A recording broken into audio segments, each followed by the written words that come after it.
ciclo trabajaremos un poco sobre el texto expositivo. El texto expositivo es aquel que expresa conceptos, ideas o hechos de forma objetiva, es decir, no se colocan opiniones o emociones del autor.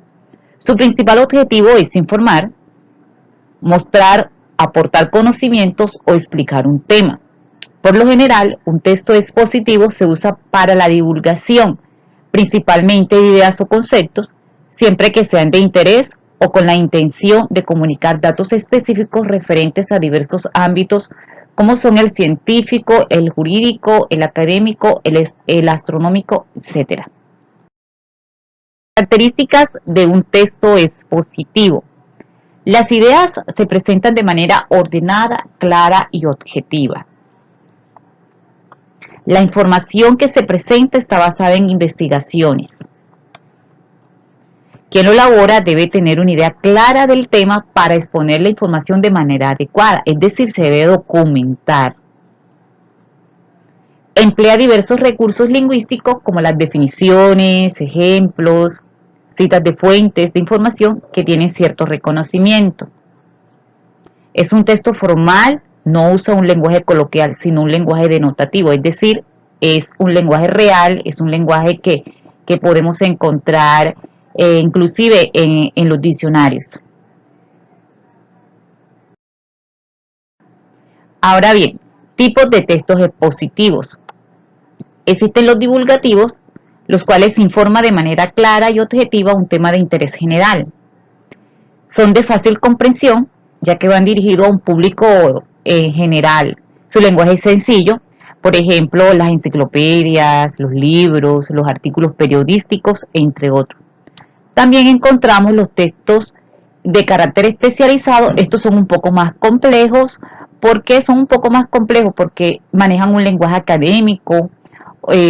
Ejemplos pueden ser las conferencias, una conferencia de médicos, una conferencia de abogados, ¿verdad? Ellos van a manejar unos términos que por lo general solamente los conocen ellos.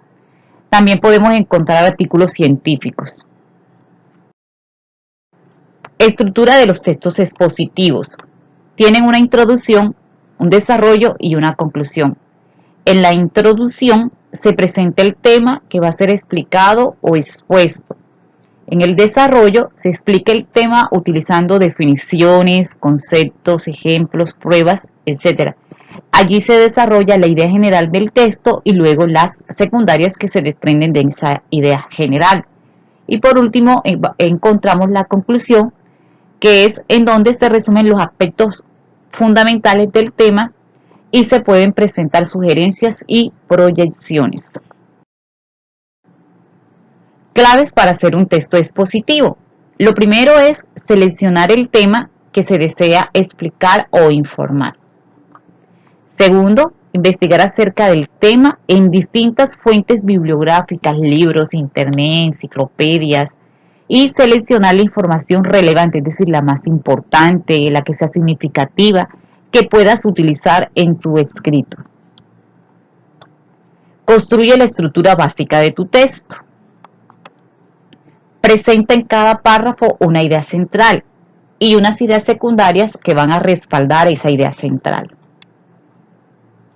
Escriba de manera coherente, que se entienda.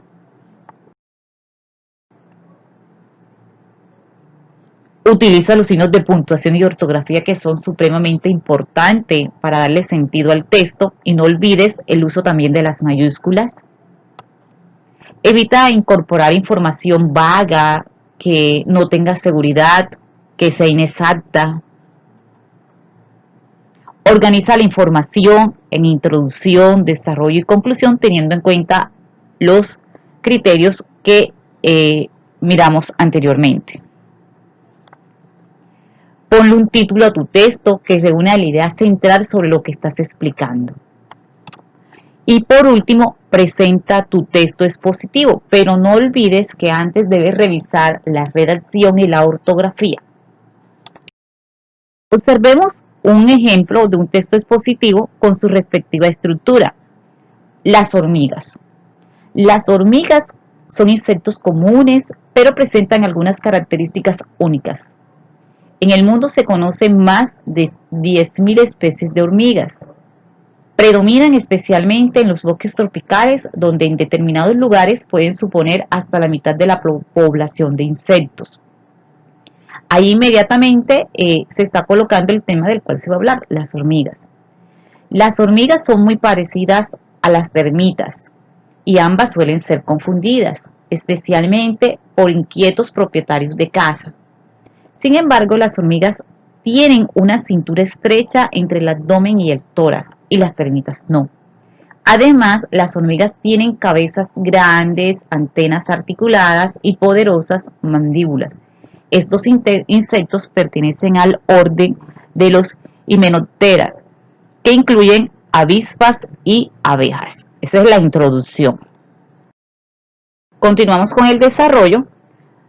Las hormigas son unos insectos hipersociales que suelen vivir en comunidades organizadas bajo tierra, en túmulos a nivel del suelo o en árboles. Las hormigas carpinteras viven en la madera y pueden dañar edificios.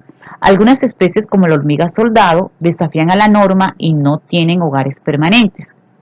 Las comunidades de hormigas están dirigidas por una o varias reinas, cuya misión en la vida es poner miles de huevos para garantizar la supervivencia de la colonia. Las hormigas trabajadoras, las que normalmente vemos, son hembras sin alas que no se reproducen. En su lugar, recolectan comida, cuidan la prole de la reina, construyen el hormiguero, protegen a la comunidad y realizan muchas otras labores. Las hormigas macho solo tienen un deber: aparearse con la reina. Una vez cumplida su función, pueden morir. Allí nos presenta, en el desarrollo nos están presentando la clasificación y las funciones que cumplen cada una de los tipos de hormigas. Es una información que si nosotros la buscamos en páginas de internet, en libros, en otros documentales, podemos corroborar. Continuamos. Las hormigas se comunican y cooperan mediante sustancias químicas que alertan a las demás de peligros o las conducen hasta una prometedora fuente de comida. Y por último, la conclusión: suelen comer néctar, semillas, hongos o insectos. Sin embargo, algunas especies tienen dietas más inusuales. Las hormigas soldados pueden cazar reptiles, aves e incluso pequeños mamíferos.